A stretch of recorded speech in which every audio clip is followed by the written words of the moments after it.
Okay, I'm going to show you how to type this properly since you're seemingly having a little difficulty with the typing.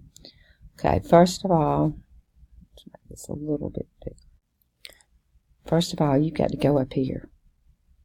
This. See where this is insert? This is where you insert, and you want to insert an equation. This is the way that you properly type the mathematics.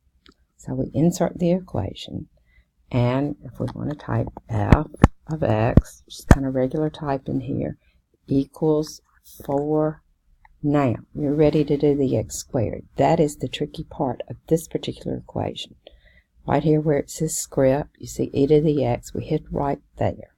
We choose this, which is the exponents, right there, and it gives me the format for me to plug it in. X squared. Then, of course, I have to come out of that. Minus 8x plus 3. That looks correct. None of the carets used. This is the way it needs to be typed. You need to go back and redo that problem and type in it correctly.